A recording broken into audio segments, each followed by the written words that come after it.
All right, good morning everybody. So today I'm going to be showing you how to do the sleeves and the main part of the arms. So I'll show both with sleeves from your dress that go like this, and then I'll also show a little bit of the bone. I'll do hands and head in a separate video. So today's just that part. So what I've got so far is I already have like most of my dress kind of finished. I've started with the little shape up here that I wanted, but now I got to kind of figure out what I want for the arms. And when I made these arms, I just made them a little bit extra long, just in case I needed it. But now I'm ready for the arms and they're a little bit long, so I'm going to trim them off. So what I'm first going to do is I'm going to really be careful about where I bend up here, because I don't want to mess up all my bones and stuff. So I'm going to be careful up here for bending, and I'm going to bend to about here, because that's going to be about where the elbow is. And then the rest of the arm is about that same length. So, and then I'll trim off any little extra. So I really, like I said, I want to make sure that I'm kind of real careful about bending the shoulder area, because I want to make sure that I still have a shoulder area and I don't want to mess up any of my bones over there. So then about here is where the elbow would be. So I'm going to bend that again, and then I'm just going to kind of use my finger as a guide to figure out how long I want my arm to be. Now I do still want my hand to come off of this, so really I'm just going to end up trimming off just this little loopy bit right here. And your wire is thinner than mine, so you can use just a pair of scissors, and as long as you do one side at a time, you should be able to do that pretty easily. So then I'm going to make the other arm the same. So whichever way kind of feels the easiest for you for bending, that's the way you should do it.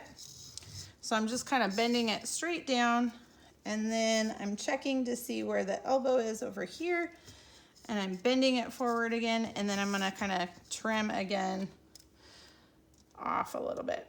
Now I want to make sure that I have enough left over that when I add my hands, a little bit of this is going to go into my hands.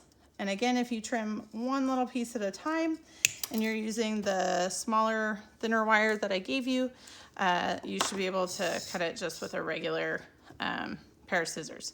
So now that I have the arms kind of trimmed, now I need to decide what pose I'm going to put it in, because depending on what pose I'm going to put it in, I want to get it there, and then I want to add the clay on the top. Because once I kind of add the clay on, you can do a small amount of moving until you've baked it, but it just makes it a lot more difficult if you're moving it around a whole bunch. So for me, for this one, I'm gonna have her, she's gonna have her hand on her hip. So that means like her elbow is gonna be out. So like this, so I'm just kind of moving this around.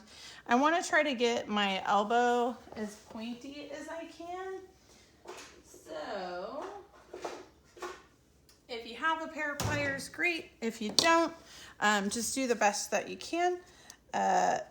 Usually what I'll end up doing is, if I don't have a pair of pliers, I'll just use, honestly, the corner of a table. So, and I'll just use the corner of the table to kind of shove it around. So I've got that one there, and then I'm going to have this arm kind of up a little bit more by her face. So I'm going to straighten that top little bit of the arm out a little bit more, and then I'm going to have her arm come this way a bit, because I want her hand kind of like fluttering in her face a little bit. So I'm going to pinch it a little bit and then kind of make it a little bit flatter again. All right, so this is basically the pose that I'm going for, and I'm gonna have her head tilted as well to kind of help show the movement. So now that I've got everything where I wanted, I'm gonna do some little cap sleeves, and then I'm gonna add on her actual arm, and I'll show you kind of the bones on that. So for the little cap sleeves, I'm just gonna take a little bit of this color, and I've already got kind of a slab rolled out. Now this one's a really thin slab. You can also just take a little chunk off and use a little chunk, and you're just gonna set it over the top of the wire blend in with anything that you already have and kind of squish it on there. Now we're not trying for perfection right now. We're just trying to make sure that everything is covered and that the shape is good and stuff like that. Now for me, I think this looks a little bit too, like it's too rounded right here. So I'm just gonna take that off a little bit and I'm gonna adjust the shoulder a little bit because I wanna make sure that my shoulder angle is good. So I'm gonna stick this back on here and I'm gonna adjust the shoulder. So this is one of those things, until you bake it, it's just, you know, it's just clay. So you can bend it again or take it off or adjust it as much as you need. Okay, so I think that'll be a better angle for me. Now I kind of mangled that a little bit, but I can just add a new piece over the top. So I'm just gonna take that clay and flatten it out just a little bit so I can wrap it around again. Oh, I like that angle much better. So this is just kind of demonstrating that, you know, this is just, it's a sculpture, and if you don't get it exactly right the first time, that's okay, just fix it, right? A lot of this is just trying something, seeing what it looks like, and you know, if it looks good, leave it, and if it doesn't look the way you want it to, then fix it. My main thing right now that I'm kind of poking around underneath is I'm trying to make sure that I get it as even as possible, so that way it looks nice and even when it's done. Now I would do the same thing on the other side, so add a little bit of shoulder, and in between your colors, make sure you always wipe off your fingers on a paper towel just to clean them off and make sure you're not transferring color, especially when we go to use the bone color. So when I mix the bone color, I mixed enough that I'm gonna be able to do the arms and the head and all that kind of stuff. So the next part is, once this clay has been conditioned, it's basically the same thing. You're just kind of rolling out a little coil, or you know, you can use your pencil to make a slab, or you can just pinch it flat. Either way is fine. But you're just gonna be adding on a little bit of clay to cover the wires. Now, right now, we're just pushing the clay right up against that sleeve area. We're not kind of separating it yet. We'll do another little technique in just a second for adding that part on. So we're gonna take our little flattened coil and we're gonna wrap it around. And remember, you know, a la Catrina is supposed to be very skeletal. So you wanna keep the excuse me, the extremities nice and thin. So you can kind of see right here where you can see the wire, like I'm pushing this onto the wire and then I'm just kind of wrapping it around and squeezing it shut. So that's how I've been adding in all the clay so far, is just, you know, push it on, wrap it around, squeeze it shut. Now, if you end up with too much clay on there, you can always just take a little bit extra off, because like I said, you know, these are supposed to be nice and skeletal, so you want them to look nice and thin and even. So if you have too much clay, you can either kind of push it along to make it go farther along the arm, or you can just pinch a little bit off. But I'm gonna spend just a minute kind of smoothing stuff around, trying to get it a little bit more even. If you need to use a tool to get in there, you can use a tool to get inside the little elbowy areas, stuff like that. Now up top, I think I have a little extra clay, so I'm just gonna pull a little bit of it off and then and I'm gonna save that, but then I'm gonna make sure that I round that out again and make sure all the wire is covered. Now you're gonna wanna spend a little bit of time doing this and making it all look kind of nice and smooth. So right now mine's still a little bumpy, but it's covered. The other thing that students tend to forget, or just first time makers tend to forget, is elbows tend to be a little bit more pointy. So if you spend just a little bit of time kind of pointing the elbows, that'll make it look more bony and more realistic. Because if you leave it all rounded, then it's kind of one of those where you're like, okay, what happened to that person, like, or that skeleton? Like, did they break their arm, or, you know, it doesn't end up looking right. And a lot of times students or first-time sculptors, they don't realize what the problem is because they're just, you know, they're not as familiar with it. So, okay, so you're gonna continue refining the shape and just kind of smoothing things. I tend to spend a lot of time looking at the negative space of things. So the area on the outside is generally what I'm looking at. That's a little bit easier for me to kind of fix angles and shapes and all that if I'm looking at the negative space than if I'm actually looking at the positive space. So that's a trick you can use to try to help you get this nice and even and smooth. Now I'm getting closer to having this smooth, but it's not quite all the way there yet.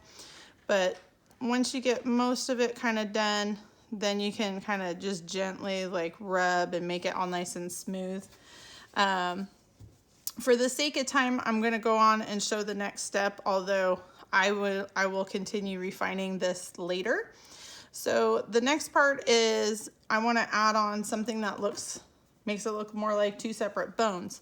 Now I have the wire in there, so I don't actually want to separate the bones, but if I take my needle tool and once it's all smooth and everything, if I draw a line up the arm and I draw another line on the arm up this way, and then I draw another line, same thing on the inside. Again, you would do this once it's all the way smooth. And on this side, here we go. So that'll actually start to make it look like it's separated. Now, we're not making anatomically correct, so it doesn't have to be exactly perfect. It just has to be kind of skeleton-ish.